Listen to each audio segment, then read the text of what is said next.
It's no secret that everyone wants to be happy and live an enjoyable life, have a great job, have a great family, and they actually have great friends. But the difficulty and challenge with men right now is that they can't overcome their problems. They don't have a way to vent. They don't have a way to stand up and just be a man, right? And these are the things that I've done to actually help me stay focused on my wins, stay happy, stay grateful, and level up in life. The pressures of life are stacking up even more. As time speeds up, men are actually being put on the back burner when it comes to society. They don't understand the difficulties of men, and that no matter what we do, we're going to be judged on our results and our execution, and not just be admired and respected and loved as just being a person. Women get that off the bat. Men don't. We have to earn it. And that's a true statement. This is an experience for men that's like just a basic standard. It's not really talked about, but the reason it's coming to the forefront now is because a lot of women are punishing men for not executing. It's showing them that men have to live a certain way. They have to live a certain life. That's total BS. I don't agree with it. I think men should just be men. What's most important is that men, you have to figure out a way to be happy, regardless of what's going around you.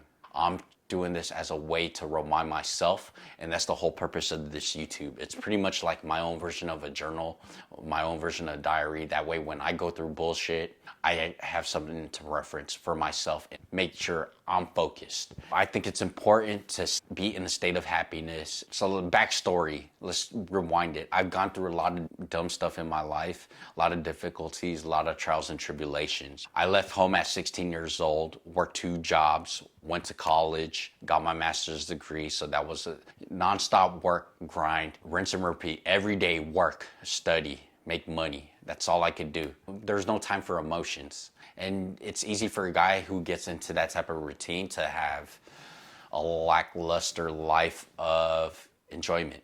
The last test I've had so far, in a period of 6 months, I had almost everything crumble around me. I had 6 family members pass away. I ended a relationship. I was coughing up blood for 2 months. I got fired from a management position. And the day I got fired, my own brother self-exited from life. And he did that on Father's Day. Now, that was a difficult time for me. What made it even worse was that was in 2019. So a couple months later, the shutdown happened. And so I'm stuck at home, grieving, dealing with this trauma, this stress, this anxiety, this shame, this guilt, this despair. I couldn't shake it. And so I had to figure out a way to bring myself up, come back from the depths of hell to actually become a strong, confident man. And when I was able to do that in a period of 2 years, I put a team together to start investing in real estate. And we're invested in about $65 million worth of real estate at this moment. So it's very exciting. So the first thing I did during my time of despair and depression and guilt and shame is look for the wins. In a time when you have a lot of this going on, I look for the wins. And those wins were important to me because I actually shared them with people. And that was the first thing. I shared those wins with other people who I knew were supportive, that would help me out and actually help encourage me. The reason why is because there's a synergy that's made with men and when you share wins. That's why guys love happy hour. We don't want wives around. We don't want the kids around. We want to kick it with other guys and be able to talk about any of our problems and talk about any of our good results and have a good time, because men encourage other men and men motivate each other. When I shared these wins with these guys, they were happy that I was able to get back up. Sharing these wins is like rappers, right? Today, these rappers now today, they may be spitting on stage, delivering their rap, but they have a second guy on stage that's a hype man. Like, hey, yeah, what's up? Get your hands up, the energy guy. And that's what guys need. So when you share your wins, look for that hype man, because that hype man's gonna give you more fuel to execute in the future. And so you're gonna try to double up. You're trying to make things happen.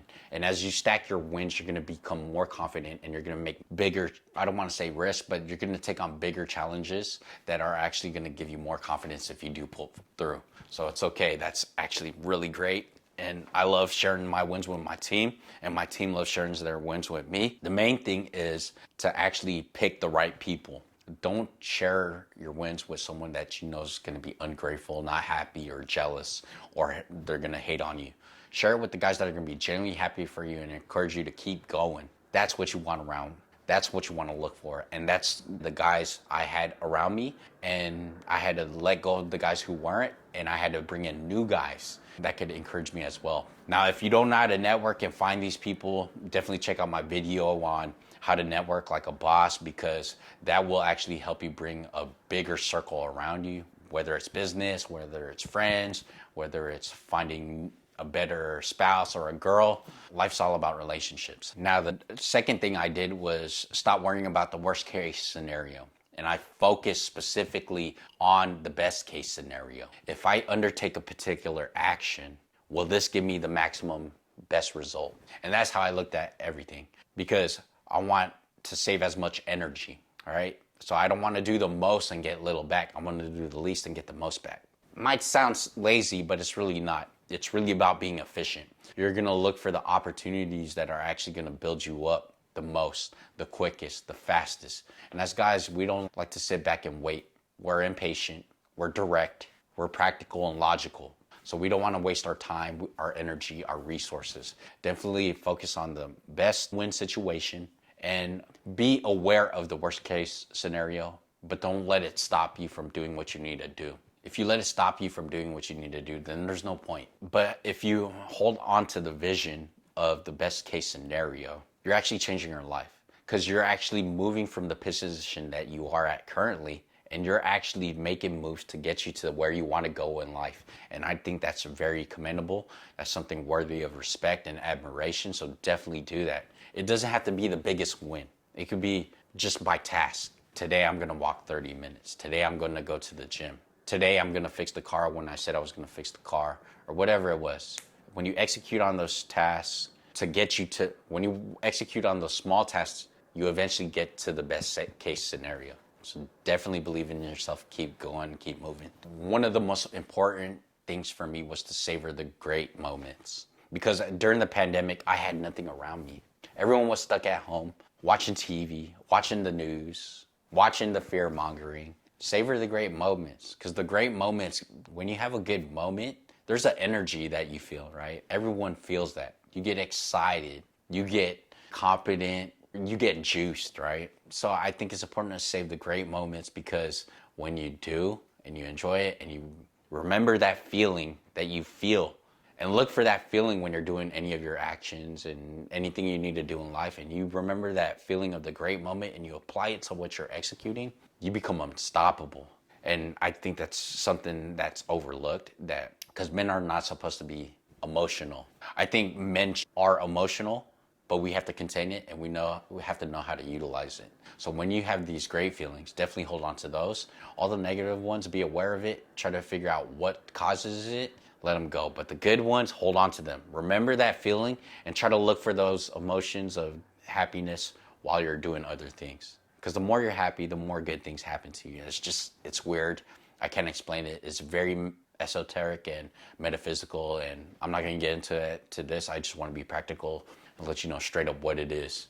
Now, the next thing is very important. Every day to do something that you really enjoy. So for me, I like to ride motorcycles, but I can't at the moment because I'm having issues with my thumbs. So I can't ride motorcycles. I can't even play golf. I like golf because I get to kick it with go take a couple shots, down a couple beers, and just have a good time. But I can't right now because of my hand. So I can't do that. I can't play golf. I can't ride motorcycles. I can't even DJ. I grew up as a DJ, and music's everything to me. So what do I really enjoy? Reading right now. And I've always been a reader. So some of the things you can't do, enjoy the things that you can do. Now I'm reading a lot of different things. I'm also just finishing the book called Blue Ocean. And Blue Ocean is a business book about finding niches that no one else is in and creating an opportunity for yourself that no one has the resources or the ability to start right away. Since I'm building this 8-figure business, I'm constantly reading and researching to find new skill sets, find new systems, new thought process to apply to my business. I'll actually tag it down below if you want to read that or listen to it. It's been helping me out. And so because I enjoy reading, I was able to find a lot of knowledge after I had that breakdown in life, because once I got back on my feet in 2 years, I partnered up, built a team, and we invested in real estate. And I thought that was really cool. So do something that you could use and apply as well, whether it's for entertainment purposes, knowledge, or it's wealth creation. I think those are the three things that, for me, actually give me a lot of gratefulness and enjoyment in life. And so it's a big deal. It's a really big deal to do your hobbies and have fun, enjoy. It rejuvenates you. It gives you time to think, time to reflect, and then you can come back to the things that you're not fond of as much, and you're able to actually get things done quicker. And one of the things I actually tell myself is, if I get my regular work done first, I'll have more time to go do the things I enjoy, all my hobbies, my reading, things like that. It's another motivation. Don't forget that. Definitely apply that one. That's a really great tactic. Now, the one thing that actually helps me build happiness is actually being generous. Try to help out wherever you can, with whoever you can. One thing that my dad always told me is, if you're always holding on tightly to whatever you have in your hand will never be open to receive what's coming next. And so I try not to be so firm anymore on the things I want done. And trust me, I'm like all guys, militant, type A, get the shit done or I'm firing you. And I used to be a manager. Before I got fired, I was like super type A, get everything done. And we were running and gunning. My team was moving. People have to have their lives too. It has to be a win. And so when you're able to just be generous and help people out wherever they can, definitely do that. So like me, I was always generous with the schedule. I try to help accommodate everyone's PTO. I also try to help with charities. I do donate to a leprosy colony in Philippines. Or not Philippines, I'm tripping, in India. I also help feed the poor in India. I'm thinking why I haven't donated to Philippines as much, but I think it's time. So we'll definitely do that. But being generous is actually, it energizes you too, because you subconsciously understand that you could help other people. And as men, we're supposed to be providers and protectors. When you could do that for other people, you actually establish those qualities in yourself. You need to be able to be helpful whenever you can, not when you choose to. Help as much as you can. You can't help at 100% of the time, and it's gonna happen. Time, resources, things shift. It's a moving target. Nothing's ever 100%. And when it comes to being happy, make sure you take care of yourself first. I know with everyone having families, everyone having kids, and you need to take care of them. And if there's one lesson I want you to remember, is that my brother put his family first, and he didn't get the support that he needed from his own wife and kids. And so that's why he decided to self-exit on Father's Day.